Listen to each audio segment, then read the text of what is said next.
Welcome to A&M Education, College of Creativity and Technology. In this session, we will discuss few more important terms of accounting. Accounts receivable.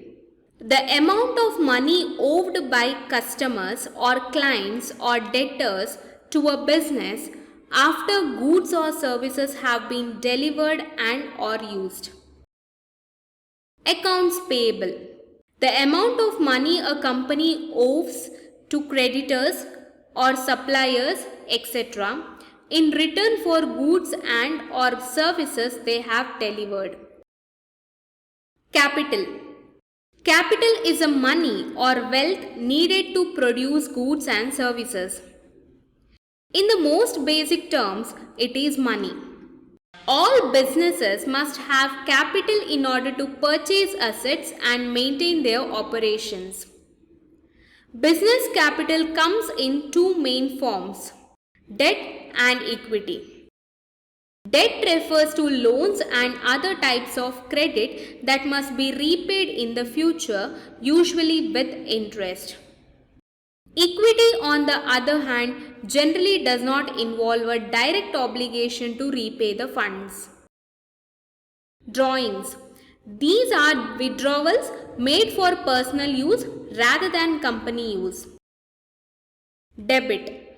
An accounting entry where there is either an increase in assets or a decrease in liabilities on a company's balance sheet. Credit. An accounting entry that may either decrease assets or increase liabilities and equity on the company's balance sheet depending on the transactions. Equity and owner's equity. Equity is assets minus liabilities. An owner's equity is typically explained in terms of percentage of stock a person has ownership interest in the company. The owners of the stock are known as shareholders. Sundry debtors. A person who receives goods and services from a business in credit or does not make the payment immediately and is liable to pay the business in the future is called a sundry debtor. Businesses use an account to track these transactions and they are called as sundry debtor account or accounts receivable. Sundry creditor. A person who gives goods or services to the business in credit or does not receive the payment immediately from the business and is liable to receive the payment from the business in future is called a sundry creditor. Discount.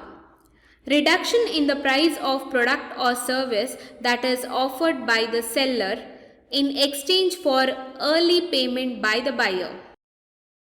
Premium. A premium is any additional cost charged on top of an asset's usual cost. Inventory.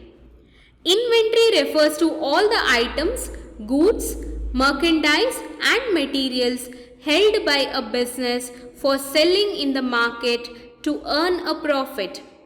Stock items are the goods you sell to the customers. Inventory includes the products you sell as well as the materials and equipments needed to make them. The three main types of inventories are raw materials, work in progress and finished goods.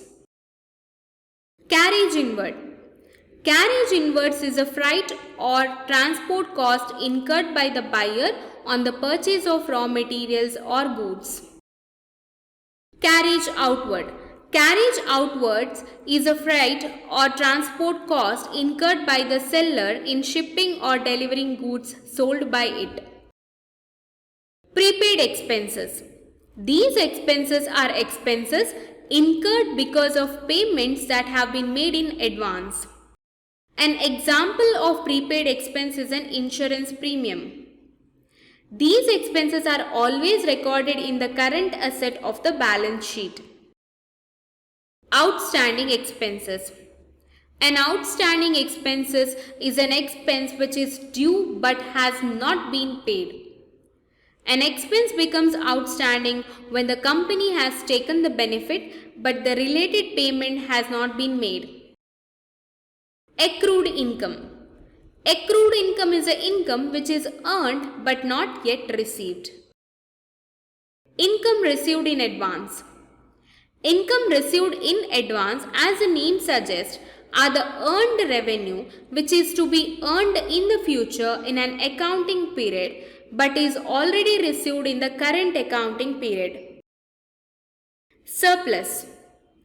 Excess of incomes over expenses is a surplus to a business. Deficit. Excess of expenses over incomes is a deficit to a business.